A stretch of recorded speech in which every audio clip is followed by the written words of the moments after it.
Hi friends, welcome to JK Talks. ഇന്ന് നമ്മൾ വന്നിരിക്കുന്നത് ഒരു ഫുഡ് റെസിപ്പി ആയിട്ടാണ്. പെട്ടെന്ന് ഉണ്ടാക്കാൻ പറ്റിയ ഒരു പാസ്തയാണ്. നമ്മൾ 4 മണിക്കൊക്കെ കുഞ്ഞുങ്ങൾ സ്കൂളിൽ നിന്ന് വരുമ്പോഴും വീട്ടിലൊക്കെ ഇരിക്കുമ്പോഴാണെങ്കിലും ഇപ്പോൾ അവധിക്കാലമൊക്കെ അല്ലേ, അവർക്ക് പെട്ടെന്ന് ഉണ്ടാക്കി കൊടുക്കാൻ പറ്റുന്ന റെസിപ്പിയാണ്.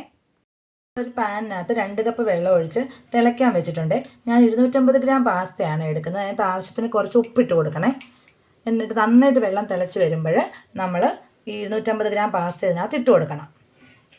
വെള്ളം തിളച്ച് വരുന്ന സമയം കൊണ്ട് നമുക്ക് 2 ക്യാരറ്റ്, ചെറിയ ക്യാരറ്റ് മതിയെ, വലുതാണെങ്കിൽ ഒരെണ്ണം എടുത്താൽ മതി. ഒരു ക്യാപ്സിക്കം, ഒരു തക്കാളി, ഒരു സവാള, 3-4 ഈര് വെളുത്തുള്ളി, ഒരു ചെറിയ കഷ്ണം ഇഞ്ചി, ഇത്ര റെഡിയാക്കി വെക്കാമേ. ഇതെല്ലാം ചെറുതായിട്ട് അരിഞ്ഞു വെക്കണേ. വെള്ളം നന്നായിട്ട് തിളച്ച് വന്നിട്ടുണ്ട്. അപ്പോൾ നമ്മൾ ഈ പാസ്തയകത്തിട്ട് ഇട്ട് കൊടുക്കുവാണ്. ഇനി ഒരു 3-4 മിനിറ്റ് നന്നായിട്ട് തിളയ്ക്കണം ഇതിനകത്ത് കിടന്ന്. അപ്പോഴത്തേക്ക് ഇത് ഓൾറെഡി കുക്ക് ആയിക്കോളും. ബാക്കി നമുക്ക് ഈ ചേർക്കാനുള്ളതൊക്കെ ചേർക്കുമ്പോൾ റെഡി ആയിക്കോളുവേ. നന്നായിട്ട് തിളച്ച് വന്നിട്ടുണ്ടായിരുന്നു. അപ്പോൾ അതിലേക്ക് നമ്മൾ ഈ പാസ്ത ഇട്ട് കൊടുത്തേ.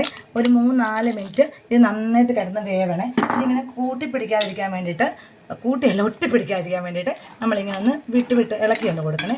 ഒരു 4 മിനിറ്റോളം കിടന്ന് വെന്ത് കഴിയുമ്പോഴത്തേക്ക് ഹാഫ് കുക്കിംഗ് കൂടുതലാകും. ബാക്കി നമുക്ക് വഴറ്റാനുള്ള വെജിറ്റബിൾസൊക്കെ റെഡിയാക്കുമ്പോൾ അതിനകത്ത് ഇടുമ്പോൾ ഓക്കെ ആയിക്കോളുവേ. ഇതിപ്പോൾ ഏകദേശം റെഡിയായി വരുന്നുണ്ട്. ഇനി നമ്മളിത് ഊറ്റിയെടുക്കണം. നന്നായിട്ട് ഇതിൻ്റെ വെള്ളം തോരുന്ന ഊറ്റുമ്പോഴത്തേക്ക് തന്നെ അതിൻ്റെ പുറത്ത് നന്നായിട്ട് തണുത്ത വെള്ളം ഒഴിച്ചു കൊടുക്കണം. ഇത് ഒന്നൊന്നേ തൊടാതെ ഇരിക്കാൻ വേണ്ടിയിട്ടാണ് തണുത്ത വെള്ളം നന്നായിട്ട് ഒഴിച്ചു കൊടുക്കുന്നത്. അത് ഫ്രിഡ്ജിലെ വെള്ളം വേണമെന്നൊന്നുമില്ല, നമ്മുടെ ടാപ്പ് വെള്ളം ആയാലും മതി. നമ്മൾ കുറച്ച് വെജിറ്റബിൾ ഓയിൽ ഒഴിച്ചു കൊടുക്കണേ. കുറച്ച് മതിയേ, കോക്കനട്ട് ഓയിലല്ല, ഇതിനൊക്കെ വെജിറ്റബിൾ ഓയിൽസ് തന്നെയാണ് നല്ലത്. നമ്മൾ റെഡിയാക്കി വെച്ചേക്കുന്ന വെജിറ്റബിൾസ് ആണ് ക്യാരറ്റ്, ക്യാപ്സിക്കം, തക്കാളി, സവാള, ഇഞ്ചി, വെളുത്തുള്ളി ചതച്ചത്. അതിൻ്റെ ജാനിയാണ് ചതച്ച് തന്നത്, പ്രത്യേകം പറയാൻ പറഞ്ഞിട്ടുണ്ട്. നന്നായിട്ട് ചൂടായി വരുമ്പോൾ ഈ വെജിറ്റബിൾസ് എല്ലാം വഴറ്റിയെടുക്കണേ. ഹാഫ് കുക്കായാൽ മതി. ആദ്യം ക്യാരറ്റിന് ശകലം വേവ് കൂടുതലുണ്ട്, ക്യാരറ്റ് ആദ്യം ഇട്ട് കൊടുക്കാം. ക്യാരറ്റ് ഒരു പകുതി വേവാകുമ്പോഴത്തേക്ക് ക്യാപ്സിക്കവും സവാളയും തക്കാളിയും ഇഞ്ചി വെളുത്തുള്ളി പേസ്റ്റും കൂടെ ആഡ് ചെയ്യാമേ. സാധാരണ നമ്മൾ ഇടുമ്പോൾ ഒരു തുള്ളി ഉപ്പിടാറുണ്ട്. ആദ്യം നമ്മൾ ഉപ്പിട്ട് കൊടുത്തത് കൊണ്ട് ഒരു നുള്ളിട്ടാൽ മതി, പെട്ടെന്ന് വഴണ്ടി വരാൻ വേണ്ടിയിട്ട്. ഇപ്പോൾ ക്യാപ്സിക്കം നമ്മൾ ഇട്ട് കൊടുക്കുവാണേ. അതിൻ്റെ കൂടെ ഇഞ്ചി വെളുത്തുള്ളി ചതച്ചത്, തക്കാളി, സവോളയും കൂടെ നമ്മൾ ആഡ് ചെയ്ത് കൊടുക്കുവാണേ. ഒരു പകുതി വേവാകുമ്പോഴത്തേക്ക് നമുക്ക് അടുത്ത ഇൻഗ്രീഡിയൻസ് ചേർത്ത് കൊടുക്കാവേ. ഉപ്പ് വേണമെങ്കിൽ മാത്രം ഇനി നമ്മൾ ചേർത്താൽ മതിയേ. നമ്മൾ പാസ്തയ്ക്ക് ഉപ്പിട്ടതുകൊണ്ട് ഓവർ ഉപ്പായി പോകും. ഒരു 1/4 ടീസ്പൂൺ കുരുമുളക് പൊടി ആഡ് ചെയ്ത് കൊടുക്കുന്നുണ്ട്. പിന്നെ അതിൻ്റെ കൂട്ടത്തിൽ നമ്മൾ ടൊമാറ്റോ സോസ് ആഡ് ചെയ്യുന്നുണ്ട്. ഇത് നമ്മൾ വീട്ടിൽ തന്നെ ഉണ്ടാക്കിയത്. അന്ന് നമുക്ക് ചാനലൊന്നും ഇല്ലാഞ്ഞുകൊണ്ട് വീഡിയോസ് നമ്മൾ എടുത്തിട്ടില്ലേ.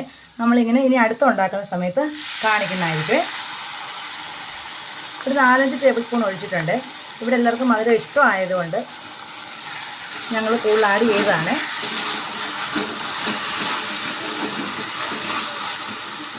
ഒരു ചെറിയ കപ്പിനകത്ത് 1 കപ്പ് വെള്ളം എടുത്ത് അതിലോട്ട് 1 ടേബിൾ സ്പൂൺ കോൺഫ്ലവർ പൗഡർ ഇട്ടിട്ട് അത് നന്നായിട്ട് മിക്സ് ചെയ്ത് അതും കൂടെ അതിനകത്ത് ഒഴിച്ച് കൊടുക്കുന്നുണ്ട്.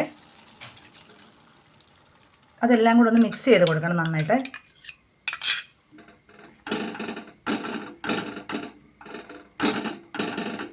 നമ്മൾ ഊറ്റി വെച്ച പാസ്ത എടുത്തിട്ടുണ്ട്. അത് എടുത്തപ്പോൾ ഒന്ന് സെറ്റ് ആയിട്ടുണ്ട്. ഒന്നും കൂടെ വെള്ളം ഒഴിച്ചു കൊടുത്ത് കഴുകിയാൽ മതിയേ. അപ്പോൾ അതെല്ലാം ഒന്നൊന്നായിട്ട് വിട്ട് ഇങ്ങനെ നിൽക്കുവേ. ഓരോന്നായിട്ട് നമുക്കിങ്ങനെ മാറ്റിയെടുക്കാൻ പറ്റും. ഇപ്പോൾ ഏകദേശം റെഡി ആയിട്ടുണ്ട്. ഇപ്പോൾ ഇതിനകത്തോട്ട് നമ്മൾ ഈ വേവിച്ച് വെച്ച പാസ്ത ഇട്ട് കൊടുക്കുവാണേ. നമ്മളെല്ലാം ഇളക്കി ടേസ്റ്റ് ചെയ്ത് നോക്കിയപ്പം മധുരവും ഉപ്പും ഒക്കെ കുറവായിരുന്നു, എല്ലാം ബാലൻസ്ഡ് ആയിരുന്നില്ല. അതുകൊണ്ട് നമ്മളൊരു ശകലം ഉപ്പും സോസും കൂടെ ചേർത്ത് ഇളക്കി നോക്കുവാണേ. എല്ലാം പരുവാണെന്നുണ്ടെങ്കിൽ നമുക്ക് ഗ്യാസ് ഓഫ് ചെയ്ത് ചൂടാറുമ്പോൾ സെർവ് ചെയ്യാവുന്നതാണ്. നമ്മളിത് പാത്രത്തിലോട്ട് സെർവ് ചെയ്തിട്ടുണ്ട്. ഇപ്പോൾ നന്നായിട്ട് ചൂടാറിയിട്ടുണ്ട്. കുഞ്ഞുങ്ങൾക്ക് കൊടുക്കുവാണേ. കഴിഞ്ഞ ദിവസം നമ്മൾ മാംഗോ ജാം ഉണ്ടാക്കിയപ്പം കുഞ്ഞിനെ കാണിക്കാതെ കൊടുത്തത് പലരും അഭിപ്രായം പറഞ്ഞു. കമൻസിൽ അല്ലെങ്കിൽ നേരിട്ട് അവരെ കൂടെ കാണിക്കണമായിരുന്നു. അതുകൊണ്ട് ഈ വീഡിയോയിൽ അവരെ കൂടെ ഉൾപ്പെടുത്തുന്നുണ്ട്. അവർ കഴിച്ചിട്ട് അഭിപ്രായം പറയട്ടെ. കുഞ്ഞിനോട് കൊടുത്തിട്ട് പറയണേ.